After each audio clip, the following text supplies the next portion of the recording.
శ్రీకృష్ణ పరబ్రహ్మణే నమః. ప్రియ భగవద్బంధులారా, భగవద్గీతలో ఎవరెవరికి ఏ శ్లోకాలు వచ్చినా రాకున్నా కనీసం ఒక 3-4 శ్లోకాలు ప్రతి ఒక్కరి నోటిలో కూడా ఉంటాయి. అందులో ఒకటి ఇప్పుడు మనం చెప్పుకోబోయే శ్లోకం కూడా చాలామందికి ఈ శ్లోకం వస్తుంది. ఇది 15వ అధ్యాయంలో 14వ శ్లోకం. అన్నం తినే ముందు తప్పకుండా ఈ శ్లోకం చదువుకుంటాం. అలాగే 4వ అధ్యాయంలో 24వ శ్లోకం బ్రహ్మార్పణం బ్రహ్మహవిర్ బ్రహ్మగ్నో బ్రహ్మణాహుతం, అది కూడా చదువుతాం. అలాగే ఈ 15వ అధ్యాయంలో 14వ శ్లోకమైనటువంటి ఈ శ్లోకాన్ని కూడా మనం చదువుతాం. శ్లోకాన్ని ఒకసారి చూద్దాం.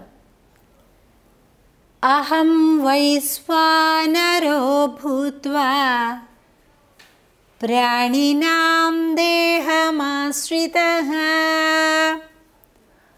ప్రాణాపానసమాయుక్తః పచామ్యన్నం చతుర్విధం. మనం భగవంతుడు ఈ పంటలనన్నింటినీ కూడా పోషిస్తున్నాడు అనేది మనం 13వ శ్లోకంలో తెలుసుకున్నాం. సరే, వాటి వల్ల వచ్చినటువంటి ఆహారాన్ని మనం వండుకుంటాం, వండి దాన్ని మనం ఆహారంగా స్వీకరిస్తాం. ఈ స్వీకరించినటువంటి ఆహారం ఏమవుతుంది అంటే తెలుసును, మనకి లోపలికి వెళ్తుందండి, అంతా అరిగిపోతుంది, దాని శక్తి అంతా కూడా రక్తంలో కలిసిపోయి తిరిగి అన్ని అవయవాలకి కూడా అందుతుందండి అని అంటాం. ఆ క్రియని ఎవరు చేస్తున్నారు అంటే పచనము అంటారు సంస్కృతంలో, అంటే తెలుగులో అరగడం అంటాం, మనం ఇంగ్లీష్లో డైజెస్ట్ అవ్వటం అని అంటాం. ఈ క్రియ ఎలా జరుగుతుంది అంటే అహం వైశ్వానరో భూత్వా ప్రాణినాం దేహమాశ్రితః. వైశ్వానర అగ్నిగా, భగవంతుడికి మరొక పేరేంటి? వైశ్వానరుడు అని పేరు. ఆ భగవానుడు ఏ రూపంలో ఉంటాడు? జఠర అగ్ని రూపంలో. అగ్ని అంటే నిప్పు, తెలుసు కదా మనకి. ఉదరంలో అంటే మన కడుపులో కూడా ఒక అగ్ని ఉంటుందండి, మన లోపల ఒక అగ్ని ఉంటుంది. జఠర అగ్ని అంటాం, జఠరాగ్ని. ఆ జఠరాగ్ని ఏం చేస్తుంది? తిన్నటువంటి ఆహారాన్ని డైజెస్ట్ చేస్తుంది. ఎవరా జఠరాగ్ని? అహం వైశ్వానరో భూత్వా. వైశ్వానరుడనే పేరు కలిగినటువంటి జఠరాగ్ని నేను అని చెప్తున్నాడు గీతాచార్యుడు. భగవానుడు మన లోపల అగ్ని రూపంలో ఉండి ప్రాణాపాన సమాయుక్తః, ప్రాణము అపానము వ్యానము అనేటటువంటి ఈ వాయువుల రూపంలో, వాయువు అగ్ని ఈ రెండిటి యొక్క సమ్మిశ్రిత రూపంతో పచామి అంటే డైజెస్ట్ చేసేస్తాను. అన్నం చతుర్విధం, 4 రకాలైనటువంటి ఆహారాలు తింటున్నారు ఈ మనుషులంతా కూడా. ఆ 4 రకాలైనటువంటి ఆహారాలన్నింటినీ కూడా నేనే డైజెస్ట్ చేస్తాను, నేనే పచనం చేస్తాను అని చెప్తున్నాడు శ్రీకృష్ణ భగవానుడు. చెప్పుకున్నాం, పచనం చేయాలి అంటే అగ్ని రూపం, జఠరాగ్ని అంటాం, దానికే పేరు వైశ్వానరుడు అని అంటాం.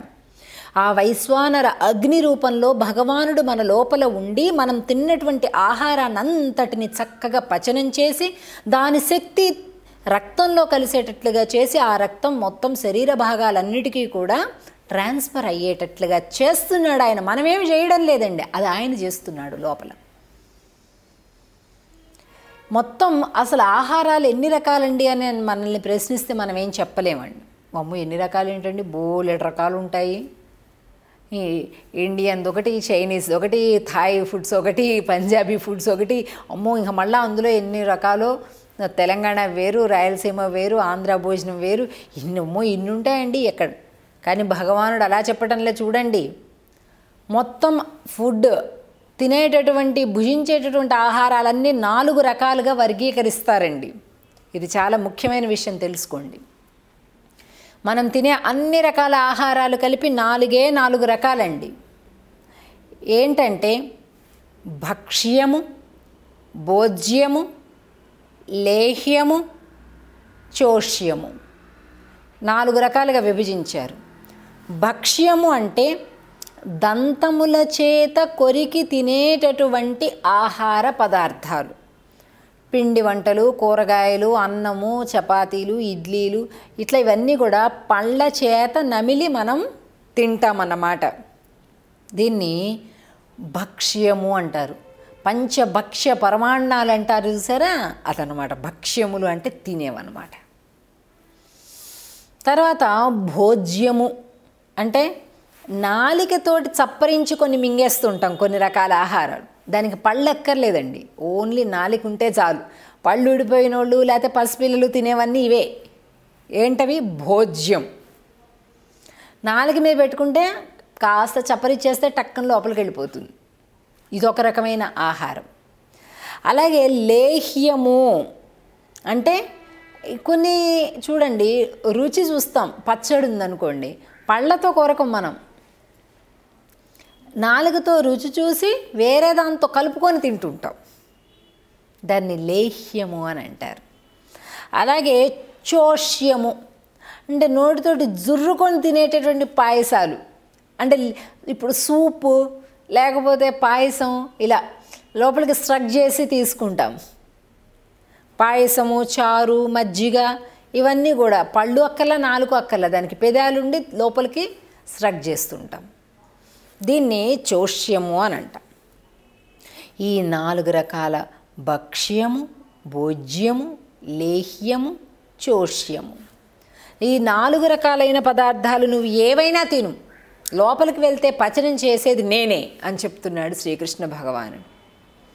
ఇంత పవిత్రమైనటువంటి ఆహారాన్ని తీసుకునేటప్పుడు మనం కొన్ని జాగ్రత్తలు తీసుకోవాలండి. ఆహారం చాలా ముఖ్యమైనటువంటిది. చాలా ఎక్కువగా భుజించి జీర్ణశక్తి కర్త అయినటువంటి భగవంతుడిని మనం కష్టపెట్టకూడదండి. ఎప్పుడు గుర్తుపెట్టుకోండి, ఈ కాలంలో మనందరం చేసేటటువంటి పెద్ద తప్పు. ఆకలి ఉన్నా లేకపోయినా నాలుక రుచి కోసం వాటిని లోపలికి పంపిస్తూనే ఉంటాం. లోపల జీర్ణం చేసే భగవంతుడిని మనం కష్టపెడుతున్నట్లు లెక్క కదండి. ఉదయం ఒకసారి, మధ్యాహ్నం ఒకసారి, సాయంత్రం ఏదో కొద్దిగా, రాత్రికి ఒకసారి, ఇంతే. మధ్యలో ఒక్కసారి కూడా ఒక్క వస్తువు కూడా నోట్లో కూడా పెట్టుకోకూడదండి. అది కూడా భగవంతుడి సేవనే. భగవంతుడికి సేవ అంటే వేరే వేరే రకాలు కాదండి. ఆయన లోపల ఉంటాడు కదా జఠరాగ్ని రూపంలో. ఆ జఠరాగ్ని రూపంలో ఉండే భగవంతుడికి రెస్ట్ ఇవ్వటం కూడా భగవంతుడి సేవేనండి. పని పాట లేకుండా, సమయం పాలన పాడు లేకుండా ఇష్టం వచ్చినట్టుగా లోపలికి ఒకటే పడేస్తూ ఉండేటటువంటి అలవాటు భగవంతుడిని మనం ఇబ్బంది పెట్టడం. అలాగే సాత్విక ఆహారాన్ని తీసుకోవాలి. రాజస, తామస, మాంసాహారాది ఆహారాల జోలికి మనం వెళ్ళకూడదు. అలాగే ఆహారాన్ని తినే ముందుగా భగవంతుడికి భక్తితో ఒకసారి నమస్కరించి భగవంతుడికి ఆ తర్వాత మనం తినాలి.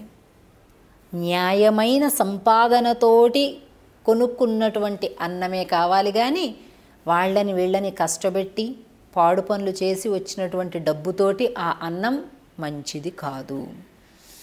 కాబట్టి భగవంతుడు ఇంత కష్టపడి లోపలికి వెళ్ళిన ప్రతి ముద్దని కూడా పచనం చేసి మనకి ఎలా శక్తిని ఇస్తూ ఉన్నాడో అలాంటి భగవంతుడిని ధ్యానిస్తూ, నాయనా నేను అన్నం తింటున్నాను, నువ్వు లోపల ఈ పదార్థాన్ని అంతటినీ కూడా పచనము చెయ్యి అంటే చక్కగా మంచిగా అరిగేటట్లుగా చేసి ఆ శక్తిని శరీరంలోని అన్ని అవయవాలకు కూడా పంచుతూ ఉంటాడు పరమాత్మ లోపల ఉండి.